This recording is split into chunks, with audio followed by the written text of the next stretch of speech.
Hello and welcome back to the Vision High School Sports Beat. I'm Dave Yates. It's time now for the High School Notebook, brought to you by Dunkin' Donuts. America runs on Dunkin'. As always, joined by Paul Gotham from PickandSplinters.com. Paul, what's going on the website this week? Well, plenty of boys soccer and football action. Paul Gotham taking the lead on our football coverage, doing a great job with that. And boys soccer, it's crazy to think we are now going to be in the month of October, where we go from talking about soccer implications and seeding implications to actual seeding matchups, sectional matchups.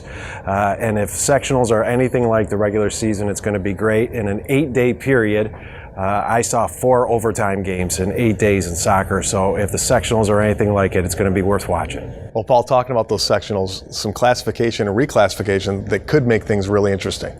In boys soccer, a clerical mistake was discovered a week or so ago, which would mean that Class A, which has been Class A1 and A2, is now just going to be Class A because there are only 17 teams, Section 5. If you have 17 teams in a class, only allows for one bracket.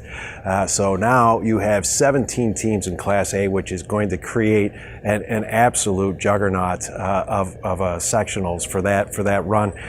Pittsford-Sutherland, I talked with Sean Hopkins about it. Pittsford-Sutherland started that day when they found out about the change. They started that day the number 1 seed in Class A2. They went from the number 1 seed in A2 to the number 8 seed in Class A. So think about this. You have the Pittsford-Sutherland Knights who advanced, who won A2 last year, went to the state semifinals.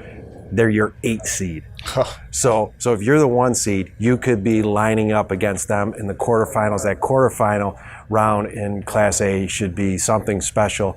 Got a chance to talk to John Mahoney with Churchville-Chili and Sean Hopkins, and both of them said, Sean said, it's going to make this more difficult for us to win a sectional, but really when it comes down to it, you now have the best team.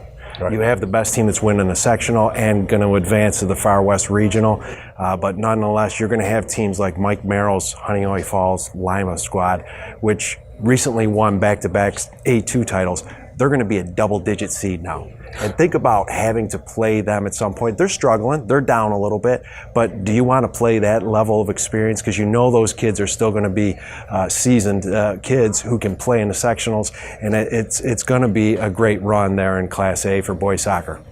Let's talk a little bit some football now. Let's talk East Rochester. Outstanding performance from a young man for that squad. Jaden Castrocini, who in their recent win, the East Rochester Gananda squad, in their recent win over Newark, he total offense of over 270 yards. He is averaging almost 250 yards of total offense per game for that squad, which is 3-1. And here's the thing, he's a 3-sport athlete, and his best sport is probably basketball.